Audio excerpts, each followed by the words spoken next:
जब हम लोग इलेक्शन के सिलसिले में ज़िलों में, गाँव में, कस्बों में घूमते हैं, कई हमें ऐसे वोटर मिलते हैं, बुज़ुर्ग, महिलाएं, पुरुष, जिनसे जब पूछा जाता है ना कि आप जैसे वोटर का प्रोफाइल करते हो, है ना, कि भैया आपकी ज़रूरतें क्या हैं, आपकी दिक्कतें क्या हैं, तो उनमें से ज़्यादातर लोग जो हैं बड़े निराश से दिखते हैं लोकतंत्र से, है ना।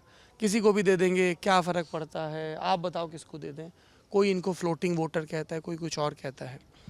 आपको क्या ऐसा लगता है, चूँकि प्रौढ़ शिक्षा का जिक्र आया, कि अगर इस विषय पर और ज़ोर दिया जाए, है ना, जो लोग अपने जीवन के बाल्यकाल में या जवानी के काल में नहीं पढ़ पाए, अपनी मजबूरियों के चलते, कोई मजदूरी कर रहा था, कोई खेती किसानी में, उन लोगों की अगर लगातार इस तरह की पाठशालाएं चलाई जाएं, जिससे वो अखबार पढ़ने लगे हैं, पत्र पत्रिकाएं पढ़ने लगे हैं, तो वो एक ज़्यादा जागरूक नागरिक के तौर पे तैयार हों। आपको ऐसा लगता है?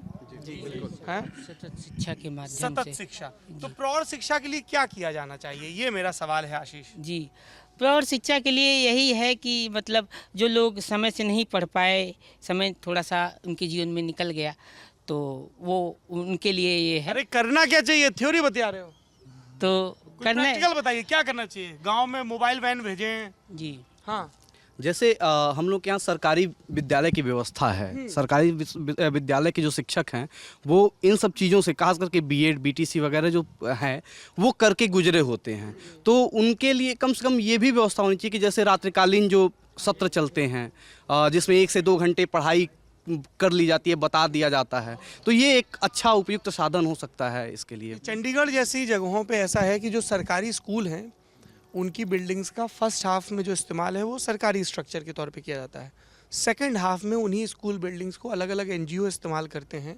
इसी तरह के कामों के लिए, प्रौढ़ शिक्षा या जो बच्चे बाहर। हाँ सर, मतलब शिक्षा से वंचित रह गए हैं, उनको शिक्षा देने के लिए जैसे लालू यादव ने एक स्कीम चलाया था, मतलब चरवाहा विद्यालय, उस टाइप का भी कोशिश किया जा सकता है उत्तर प्रदेश में भी, लेकिन वहाँ मतलब चल नहीं पाया।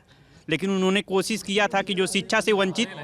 क्या यूपी में बहुत पहले, हमको लगता है 2003 या 4 के आसपास, याद है, बहुत छोटे थे, तो दिया बाती करके एक कार्यक्रम चला था, सरकार चलाई थी। उसका यही मोटो था कि इससे गांव के लोग कम पढ़े लिखे होते थे या नहीं पढ़े लिखे होते थे, उनके लिए पूरा वो प्रोग्राम था कि गांव पे जा करके जो महिलाएं हैं, जो नहीं पढ़ी हैं, जो पुराने हैं, बूढ़े लोग हैं, वो नहीं पढ़े, उनके लिए कार्यक्रम चला था, लेकिन सफल नहीं हो पाया।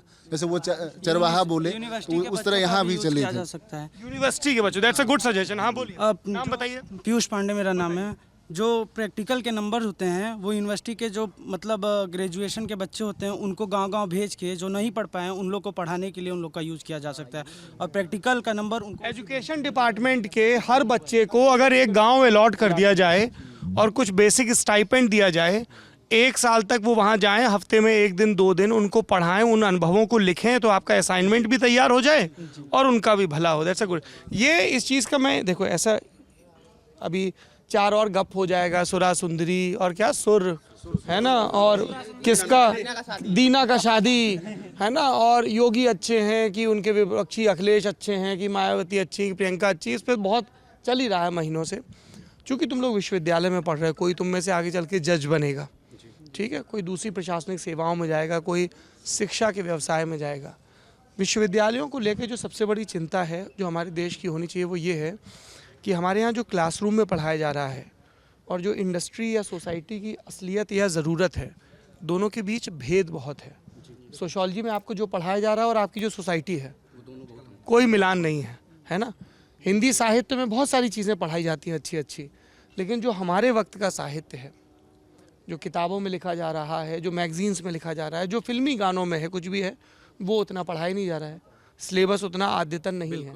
साइंसेस को लेके भी यही बात है। अब जैसे आपने बड़ा अच्छा, आशीष नाम बताया, पीयूष, आशीष आपका नाम है, बड़ा अच्छा सजेशन दिया कि भाई जो एजुकेशन स्ट्रीम के बच्चे हैं, जो शिक्षा शास्त्र की पढ़ाई कर रहे हैं, उन्हें तो सीधे ही जोड़ दिया जाए, तो उनको अनुभव भी मिले और वो है असाइनमेंट भी हो जाए और लाभ भी हो और उनको स्टाइपेंड भी मिले। तो इसलिए मैं ये चीज़ कह रहा हूँ कि आप लोगों की पढ़ाई और समाज की ज़रूरत दोनों की भी, जैसे हम लोग मास कम्युनिकेशन के बिजनेस में हैं, बहुत सारे बच्चे मास कम्युनिकेशन पढ़ के आते हैं, पर हमें रियलाइज़ होता है कि उनको प्रैक्टिकल नॉलेज बिल्कुल नहीं है। बहुत सारी थ्योरी पढ़ के आए जिसमें से काफ़ी चीज़ें उतने काम की भी नहीं होती, इसलिए मैंने रुक के इस बात का जिक्र किया, है ना। लॉ के पढ़ाई में भी जो प्रैक्टिकल नॉलेज होता है वो कोर्ट से ही मिलता है, बस यहाँ के पढ़ाई से नहीं मिलता है।